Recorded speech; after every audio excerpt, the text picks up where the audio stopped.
ఆయన మాటలతో ప్రత్యర్థులకు చుక్కలు చూపిస్తారు. ప్రతిపక్షంపై విమర్శలు చేయడంతో పాటు వారిపై తనదైన శైలిలో మాటల దాడి చేస్తారు. ప్రత్యర్థి సోమిరెడ్డి చంద్రమోహన్ రెడ్డితో పాటు ముఖ్యమంత్రి చంద్రబాబు పైన ఒంటికాలిపై లేచేస్తారు. ఆయనెవరో కాదు, జడ్పీ చైర్మన్ గా 2 పర్యాయాలు ఎమ్మెల్యేగా మంత్రిగా పనిచేసి వైకాపాలో ఫైర్ బ్రాండ్ గా పేరు పొందిన మాజీ మంత్రి కాకాణి గోవర్ధన్ రెడ్డి. కూటమి ప్రభుత్వం ఏర్పడి నెల రోజులు గడవకముందే ప్రత్యర్థులపై మాటల దాడి మొదలుపెట్టేశారు. 15 ఏళ్లుగా నువ్వా నేనా అనే రీతిలో సోమిరెడ్డి కాకాణీల మధ్య నిత్యం మాటల యుద్దం జరుగుతూనే ఉంది. కొత్త ప్రభుత్వం ఏర్పడి నెల రోజులు పూర్తి కాకముందు సర్వేపల్లిలో పొలిటికల్ వార్ మొదలైంది. సర్వేపల్లిలో 2 పర్యాయాలు విజయం సాధించిన ఇటీవల జరిగిన సార్వత్రిక ఎన్నికల్లో తన చిరకాల ప్రత్యర్థి సోమిరెడ్డి చంద్రమోహన్ రెడ్డి చేతిలో ఓటమిని చవిచూశారు. రాష్ట్రంలో వైకాపా భారీ ఓటమితో 11 సీట్లకే పరిమితమైంది. వైసీపీ అధినేతతో పాటు రాష్ట్రంలో ఓడిన మంత్రులు ఇంటి నుంచి బయటకు రాలేదు. నెల్లూరు జిల్లాలో వైసీపీ ఒక్కచోట కూడా గెలవలేకపోయింది. వైసీపీ నుంచి ఒక్కరు కూడా బయటకు వచ్చి అధికార పార్టీకి కౌంటర్ ఇవ్వలేని పరిస్థితులు ఏర్పడ్డాయి. అయితే కాకాణి మాత్రం పుష్ప సినిమా డైలాగ్లా తగ్గేదేలే అంటూ ప్రత్యర్థి సోమిరెడ్డితో పాటు ముఖ్యమంత్రి చంద్రబాబు పైన ప్రభుత్వం అమలు చేస్తున్న పథకాలపై విమర్శల దాడి చేస్తున్నారు. ఉచిత ఇసుక విధానం, తల్లికి వందనం లాంటి పథకాలతో పాటు చంద్రబాబు విడుదల చేస్తున్న శ్వేతపత్రాలు, తెలంగాణ, ఏపీ ముఖ్యమంత్రులపైన విమర్శలు గుప్పించారు. తనపై తెలుగుదేశం నేతలు చేస్తున్న ఆరోపణలకు సమాధానమిస్తూ ఎదురుదాడికి దిగుతున్నారు. ఆయనపై అక్రమ లేఅవుట్ల ఆరోపణలు చేస్తే దమ్ముంటే నిరూపించాలని సవాల్ విసిరారు. తెలుగుదేశం నేతలు అవినీతికి పాల్పడుతున్నారంటూ ఆరోపణలు గుప్పిస్తూ సామాజిక మాధ్యమాల్లో ప్రచారం చేస్తున్నారు. జరిగినటువంటి సార్వత్రిక ఎన్నికల్లో తెలుగుదేశం పార్టీ అధికారంలోకి వచ్చిన తర్వాత వైఎస్ఆర్ కాంగ్రెస్ పార్టీ శ్రేణులకు సంబంధించి అధైర్యపడాల్సినటువంటి అవసరం లేదు. ధైర్యంగా ఉండండి. వైఎస్ఆర్ కాంగ్రెస్ పార్టీ కుటుంబ సభ్యులకి అందరం అండగా నిలుస్తాం. ప్రత్యేకించి సర్వేపల్లి నియోజకవర్గానికి సంబంధించి ఏ ఒక్క వైఎస్ఆర్ కాంగ్రెస్ పార్టీ నాయకుడు కానీ, కార్యకర్త కానీ, సానుభూతిపరుడు కానీ అన్యాయం జరగకుండా చూసేటువంటి బాధ్యత నాది అని చెప్పడానికి ఈరోజు తోటపల్లి గూడూరు మండలానికి రావడం జరిగింది. మండలంలోని అన్ని గ్రామాల నుంచి విశేషంగా వైఎస్ఆర్ కాంగ్రెస్ పార్టీకి సంబంధించినటువంటి నాయకులు, కార్యకర్తలు ఈరోజు తరలి రావడం జరిగింది. ఈరోజు ఒక్కసారి చూస్తే ముఖ్యమంత్రిగా జగన్మోహన్ రెడ్డి గారు అనేక రకాలైనటువంటి అభివృద్ధి సంక్షేమ కార్యక్రమాలను అమలు చేశారు. బహుశా విజయం తమదేనన్న భావనతో ఉన్న వైసీపీ శ్రేణులు ఎన్నికల ఫలితాల తర్వాత నిరాశకు లోనయ్యారు. తెదేపా వారు తమను ఇబ్బందులు పెడతారనే ఆందోళనలో ఉన్నారు.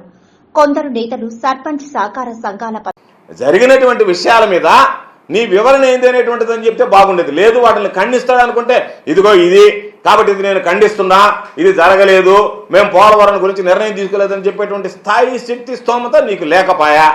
నువ్వు ఎంతసేపటికి ఖండన ఇవ్వడానికి వచ్చినటువంటి వాడివి నన్ను విమర్శించి రకరకాలుగా లేఅవుట్లకు సంబంధించి ఇంకొక దానికి సంబంధించి నేను నిన్ను అడుగుతున్నా.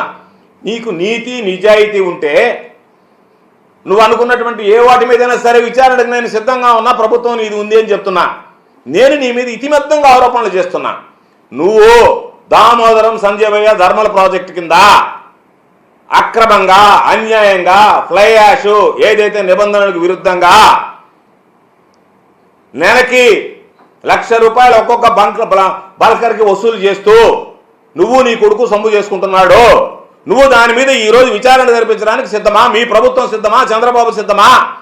ఏ విధంగా జరుగుతున్నాయి అక్కడ అక్రమాలు అనేటువంటి దాని మీద మాట్లాడు. జరగలేదు అక్రమాలు, నేను విచారణ జరిపిస్తాను అనేటువంటి మాట మాట్లాడు. నేను మరలా చెప్తున్నా, ఈరోజు వెళ్ళండి, మీడియా వెళ్ళండి, అక్కడ వివరాలు సేకరించండి.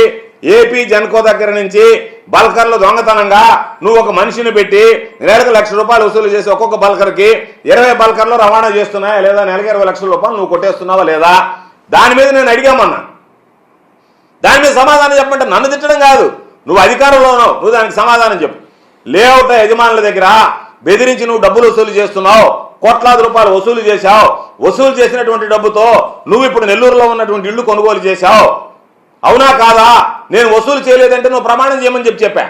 నువ్వు దానికి అన్ని మూసుకుని వెళ్ళిపోతున్నావు. ఇలాంటి పరిస్థితుల్లో 6 నెలలైనా బయటకు రారనుకుంటున్న సమయంలో ఓటమి చెందిన ప్రజల పక్షమే అంటూ కాకాణి పర్యటనలకు శ్రీకారం చుట్టారు. కార్యకర్తలకు అండగా ఉండే తన నైజాన్ని చాటుకున్నారు. తనను నమ్ముకున్న కార్యకర్తలకు భరోసా ఇస్తూ ధైర్యం నూరిపోస్తున్నారు. 10 ఏళ్లుగా కాకాణి గోవర్ధన్ రెడ్డి తనకంటూ ప్రత్యేక అనుచర గణం తయారు చేసుకున్నారు. ప్రతి మండలంలో సీనియర్ నాయకులు ఉన్నప్పటికీ మరో 25 ఏళ్లు తన కోసం నమ్మకంగా పనిచేసే నేతలను తయారు చేసుకున్నారు. ఆయన ఏర్పరచుకున్న అనుచర కణం కష్ట సమయంలోనూ మీ వెంటే మేముంటాం అంటూ నీడలా నిలుస్తున్నారు. తెలుగుదేశం పార్టీ అధికారంలోకి రాగానే లీలా పడ్డ కార్యకర్తలను మండలాల వారీగా కలుసుకుంటూ సమావేశాలు ఏర్పాటు చేసి నేనున్నానంటూ అండగా నిలుస్తున్నారు. అధికార పార్టీ ఇబ్బందులు పెడితే పోరాటమే కానీ భయపడేది లేదంటూ హెచ్చరికలు పంపుతున్నారు. కాబట్టి నేను అడిగింది ఏంది, అయ్యా నువ్వు ఈ పనులు చేయబాక సర్వేపల్లి నియోజకవర్గాన్ని అభివృద్ధిలో అగ్రగామని నిలబెట్టు కానీ అవినీతిలో అగ్రగామలో నిలబెడుతున్నావే నువ్వు ఈ గలీజు పనులు చేసేయాలంటే. ఎందుకంటే గతంలో మా మీద చేశావు. నేను ఈరోజు చెప్తున్నా, నేను నీ మీద చేసినటువంటి వాటిని నిరూపించడానికి సిద్ధంగా ఉన్నా. ఈరోజు నువ్వు వెళితే బల్కర్లు అక్కడ వసూలు చేయలేదు అని అంటే నువ్వేమి చెప్తే అది వినడానికి నేను సిద్ధం. రేపటి నుంచి నేను విమర్శించను కూడా విమర్శించాను. నేను లేదు లేఅవుట్ల యజమాని దగ్గర నేను రూపాయి తీసుకోలేదని నువ్వు ఇష్టదేవుడి మీద నువ్వు ప్రమాణం చేస్తే మా కుటుంబం కానీ మా సభ్యులు ఎవరం కూడా వాళ్ళ దగ్గర ఆయోచిత లబ్ధి మేము పొందలేదు అని నువ్వు ప్రమాణం చేస్తే ఇంక నేను ఆ సబ్జెక్ట్ మాట్లాడు. నువ్వేం చెప్తే అది వింటా. నువ్వు ఆ పక్క యమకొట్టుడు కొడతా దానికి సంబంధించినటువంటి దాంట్లో మాట్లాడితే నీ కడుపు మండితే అట్లా దాని మీద దీని మీద పెట్టి మమ్మల్ని దూషించుకోవాలనుకున్న ఆలోచన చేస్తే అట్ట. కాబట్టి నీ అలవాటు, నీ మనస్తత్వం, నీ వ్యక్తిత్వం తమరి కథ కానివ్వండి. ఎందుకంటే ప్రభుత్వం నీది, తెలుగుదేశం పార్టీ దోచుకోవడానికి నీకు లైసెన్స్ ఇచ్చింది, నువ్వు దోచుకోవడం మొదలుపెట్టావు. లేఅవుట్ల గురించి ఎక్కడ లేఅవుట్ గురించి మాట్లాడుతున్నావు? నీ ఇంటి చుట్టూ ఉండే లేఅవుట్ల గురించి మాట్లాడు. సిగ్గుతో తలదించుకోవాలి, ఎక్కడ సిగ్గు తలపెట్టుకోవాలో తెలియదు నువ్వు. కాబట్టి నీ వ్యవహారం, నీ బ్రతుకు, నువ్వు ఒక మనిషివిగా, నీది ఒక బ్రతుకుగా నువ్వు మాట్లాడితే